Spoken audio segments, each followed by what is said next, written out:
So at this time, I think what Black Americans needs is justice. Period. Justice or nothing. Black Americans don't want your tears. They don't want empty sentiments. They don't want your posts when it's trending. What they want is justice.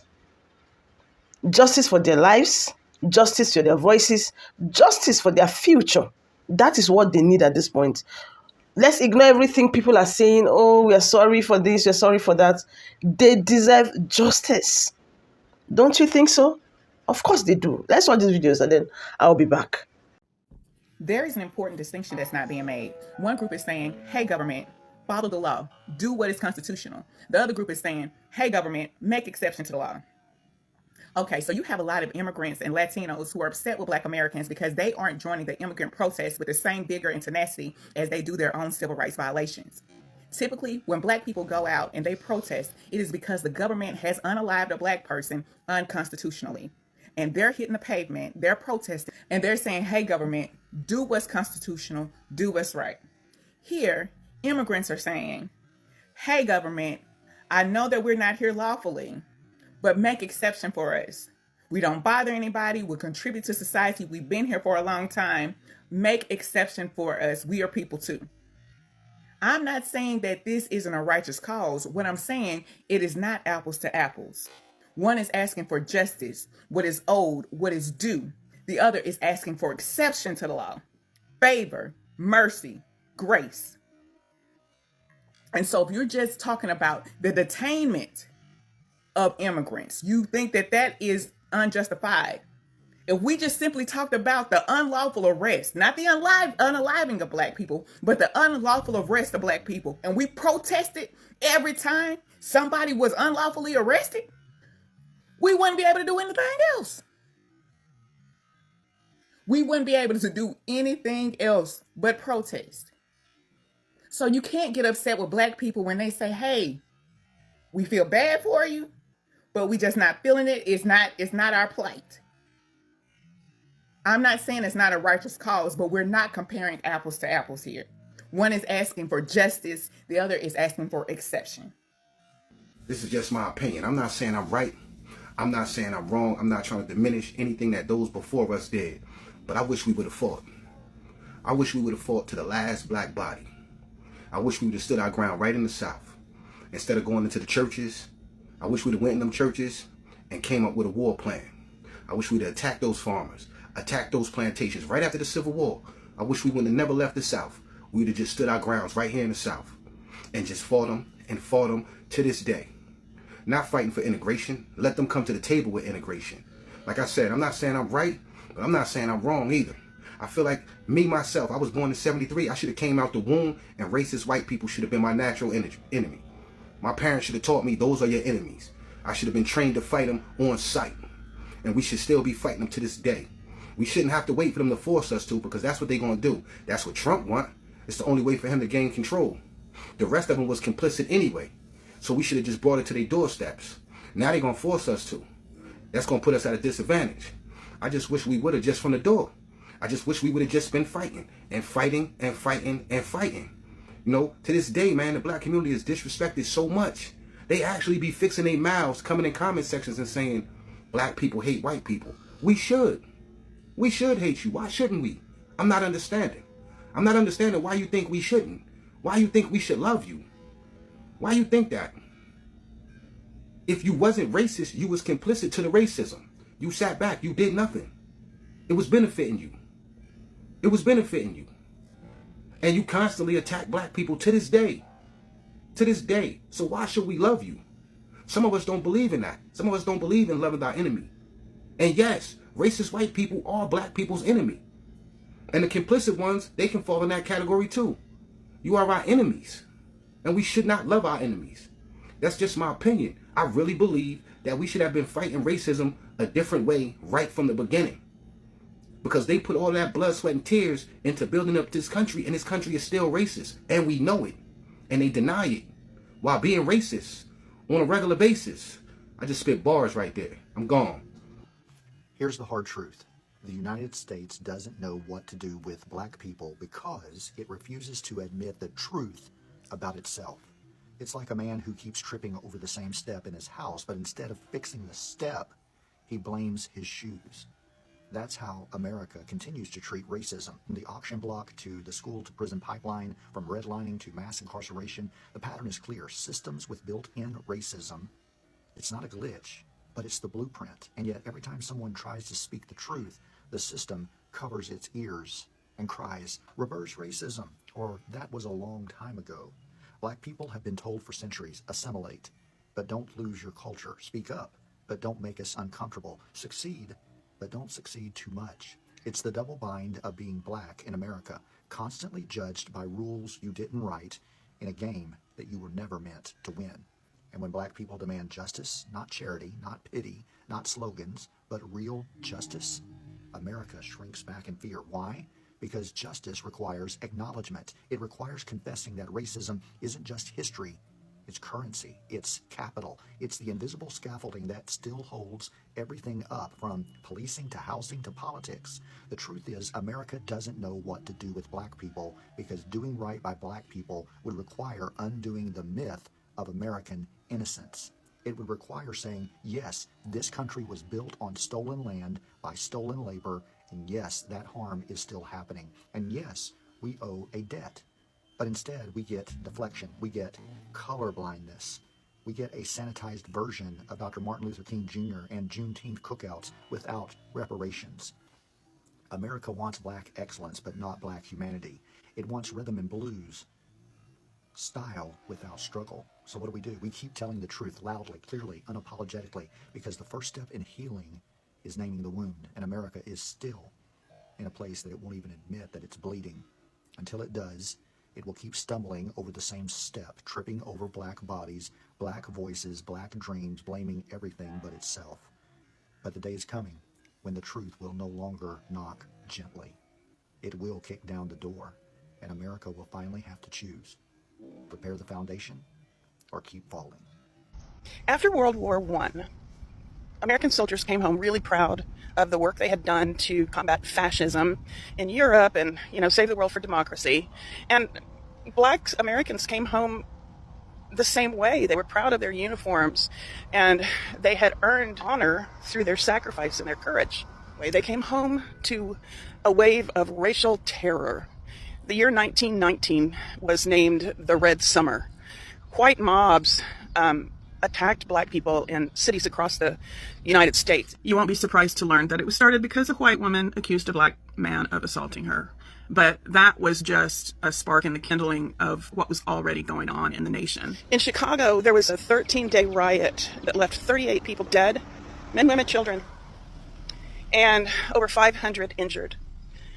In Washington, D.C., there were these white mobs that included off-duty soldiers and police attacking black residents for several days. And in Elaine, Arkansas, somewhere between 100 and 200 black sharecroppers and their families were slaughtered after organizing for fair wages. In fact, in Chicago, they drowned a black teenager named Eugene Williams for drifting over into a whites-only swimming area.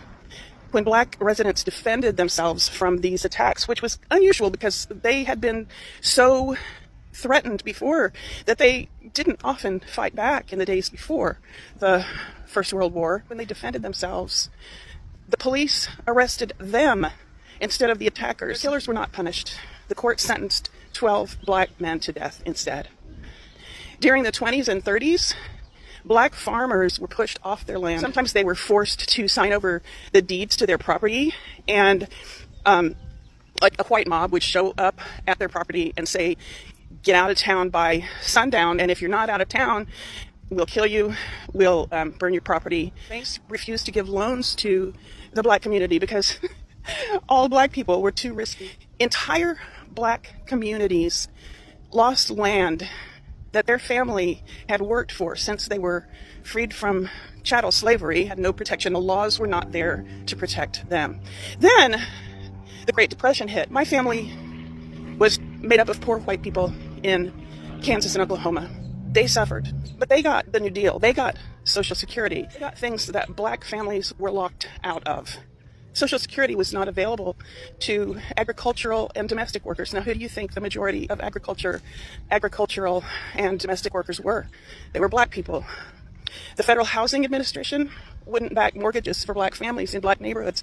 This created the redlining maps that still shape our cities today. In the book 1984, George Orwell said, "Who controls the past controls the future.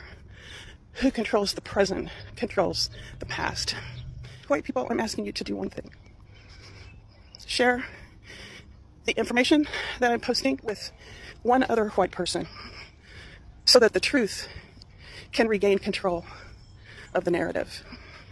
Next time I'll be talking about World War II and the Great Generation. Get curious. If Black people were enslaved for 246 years, there should immediately be an executive order for the next 246 years that Black people don't got to pay no taxes. There is a home ownership grant given, and education, higher education should be free for Black people, okay? This is the greatest, most fair plan to level the playing field, because the three ways that Black people were affected the most because of, like, from slavery is in poverty, the wealth gaps. We literally gave free labor, ownership, home ownership, redlining, discrimination in the bank system, and education. Literally weren't allowed to go. So it makes all the sense to repair the harm that you caused. And I'm not talking about white people. I'm talking about America, the government, the law that allowed these things to happen. This is the perfect reparations plan. Why does a person that never was a slave deserve compensation from a person that never owned a slave? Why is the person who owes his entire existence in this country to slavery now speaking against owed reparations? Why is the person who is not Black not minding his own business about the Black issues that don't concern him? This is just another situation where one of these coattail riders who, without slavery, without the existence of Black people in this country, without all of the civil rights victories that Black people spearheaded, shed blood, and lost their lives for, would not be in this country. His ancestors would have never been able to immigrate to the United States if it weren't for the Immigration and Nationality Act of 1965. Thanks again to Black Americans, Asian people could immigrate to the U.S., take out small business loans that were denied to Black people, and open up small businesses in Black neighborhoods, where some of those Asian immigrants perpetuated racism onto Black people, even though their American dream was made possible by Black people. You're welcome. My problem is in entitlement and victims. Don't like that. The freeloader that I'm responding to says that he was raised in a Black neighborhood. I'm curious if this is the way that he ended up in that Black neighborhood. The model minority myth was created to pit Asians against other marginalized groups, rewarding silence, obedience, and hard work with crumbs of white approval. And this coattail rider is the embodiment of it, exploiting Black struggle while groveling on his knees for validation from the very people who uphold his oppression. I grew up considered poor white trash, just like many other white folks in this country, sometimes eating out of dumpsters and living off of ramen noodles and a 5-finger discount. My family went through evictions, and I moved more times than I can count before the time I was 18. I joined the military out of high school to keep from staying poor white trash. Although I spent a decade in the military, I'm back to being considered poor white trash. I have Section 8 and food stamps. Sometimes I do have to hit a food pantry. Sometimes I don't have gas. I can't afford an attorney to fight for my child. I do struggle, but I don't struggle because I'm Black. I struggle because I'm in poverty. If I was Black, I would have to deal with poverty plus racism. Sure, privilege is probably not the right word to be using whenever it comes to white privilege, because being treated like a human is not a privilege, it's a right. But when you're being treated like you're human, to those who are being treated like they're less than human, it looks a lot like privilege. Learn up. So I'm sitting here with the realization that has just knocked me upside my head. Y'all, the Voting Rights Act was signed in 1965. My mother was already born. That makes me and my sisters the first Black women in our family born with the right to vote.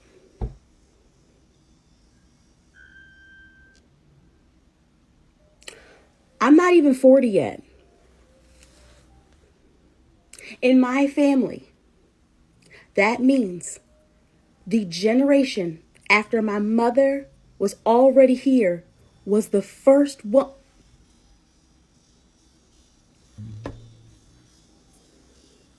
And look at how Black women have affected the landscape. Look at how Black women have affected elections. Look at how Black women. Please don't tell me it doesn't matter, because it does.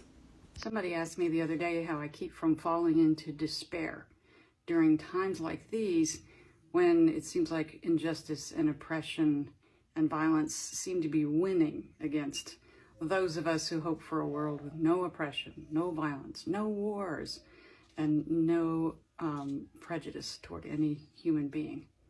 How do we keep going? For me, I keep a little piece of paper in my pocket. This is it. And it has a quote from Dr. Martin Luther King on it. I've read it on here before, but I think it bears repeating.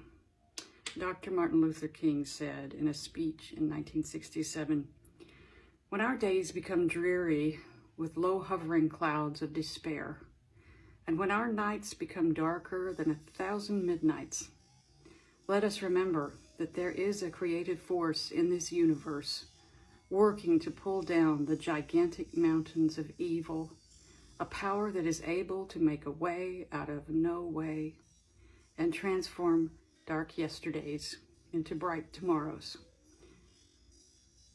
And he quotes the famous abolitionist Theodore Parker and says, "Let us realize the arc of the moral universe is long, but it bends towards justice." I keep this paper in my pocket when I see something on the news or I hear something that tells me that we've had a setback or that we've had a heartbreak or a disappointment in our efforts to build up the kingdom of God. The kingdom of God is a place where everyone is welcome, everyone is loved. We all take care of each other. We learn how to love each other. And we're going to be disappointed on our way to that kingdom because the way of humans, because we have free will, is sometimes the way of oppression and violence. So thank you, Dr. King, for keeping me going. I'm going to keep this in my pocket as long as I need it. Oklahoma Supreme Court says that Black Tulsa race massacre survivors get $0 despite being victims of terrorism and mass violence that was sanctioned by the state government of Oklahoma, where they had a whole bunch of law enforcement literally cooperating to steal a whole bunch of resources from Black Tulsans. Meanwhile, in 1996, the families of an Oklahoma City bombing got $50 million to assist them as victims of terrorism and mass violence, and the state didn't have nothing to do with what they had going on right there. Or because they felt like because this dude did this in retaliation for what the state did in, you know what I'm saying, Waco, we're going to do this right here. And the state took responsibility for that, but they can't take responsibility for what the state did to these Oklahomans in Tulsa. It's crazy. This is America. This is the conservative contradictions that they love to play right here too. Look at these two women faces and everything they ain't been through. This Juneteenth, remember how it illustrates how we free-ish. You know what I'm saying? How we was able to get out of a limbo of being enslaved, but we still ain't necessarily reached that pinnacle of freedom. The institution of enslavement was sanctioned by the government. What happened to these two men right here was sanctioned by the government. And in 2024, the government still feels if what happened to these two women ain't got nothing to do with the government. As kids, they watched their thriving neighborhood with a whole angry mob aided with local authorities burn this thriving community to the ground. And then when they was being raised as adults in their childhood, they watched the same state that terrorized them politically, socially, economically go into the history books and try to make it where it never happened.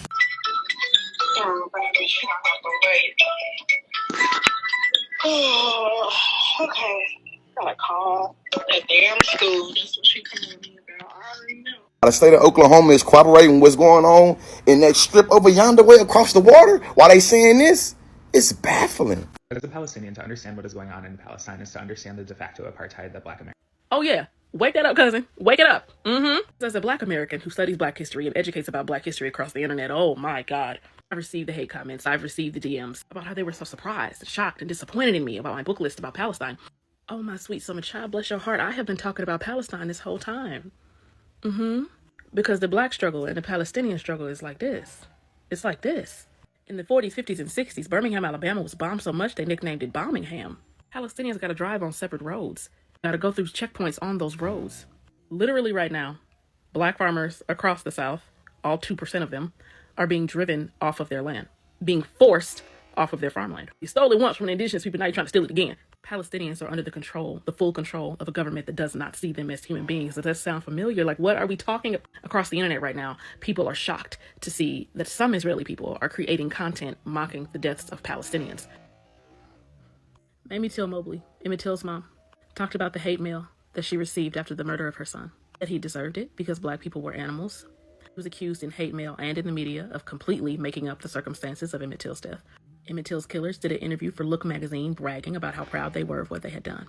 To this day, the Emmett Till memorial plaque has to be made bulletproof because his memorial plaque was continuously vandalized with bullet holes. I'm only using Emmett Till because he's a popular example, but there are tens of thousands of stories just like that because that's how apartheid works. That's how genocide works. We haven't even gotten to this yet. Google it. Woo-hoo! Yeah, I don't know what y'all thought this was, but if y'all thought that a black history, a black education scholar was not going to stand 10 toes down Palestinian people's right to freedom, dignity, and to live a life free of colonialism, apartheid, and genocide, think you can want black people to be free but not Palestinians?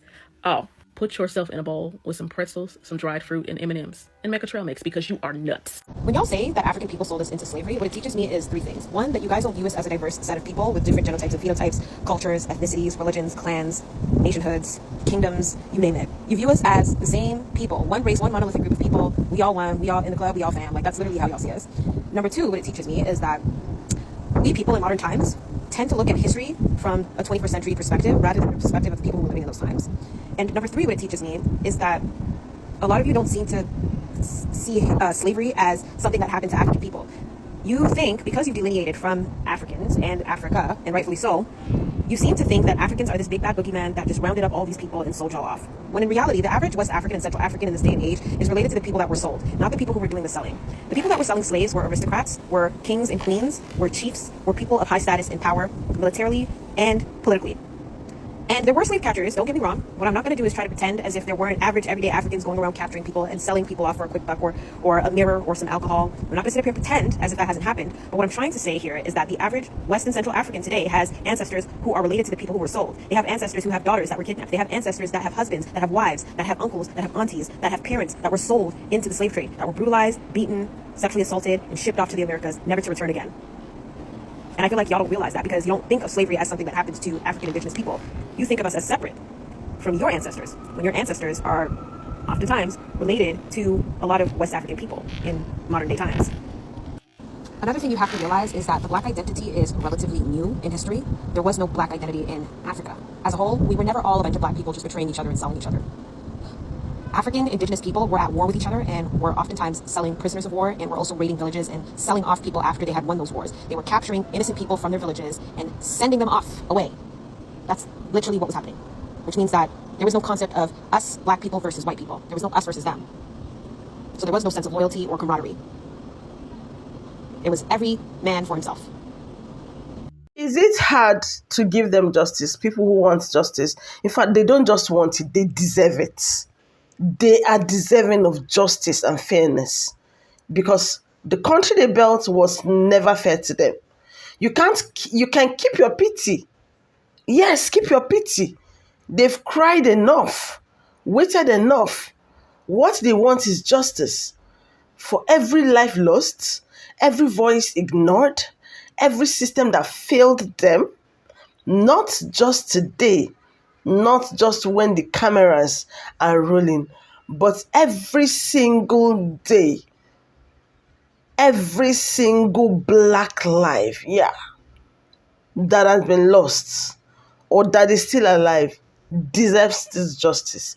So drop a comment if you're done with fake sympathy and ready to demand real change, right? I would like to see that in the comments. I think this is really, really a good move. It's okay to start demanding for justice because it's not enough just saying, oh, Black Americans built America. Oh, they did this with their tears and their blood. They did this, just that. Then what do you think they deserve? Don't you think they deserve justice? Of course they do. They do. I'm boldly speaking about it. I don't care if I lose, my child because of this. But I wish and I hope these people get justice. I want to see them being treated fairly. I want to see them, giving all that they are deserving, right? I think that is where and when we say, oh, these people have actually gotten justice. And that is what we want, right? Do not forget to subscribe, like, share, this video, subscribe to my channel. And do not forget that we are blacks. We are often bold, unapologetic, And we'll stay global. Global just to BJ. I'll see you on the next one. Bye, guys.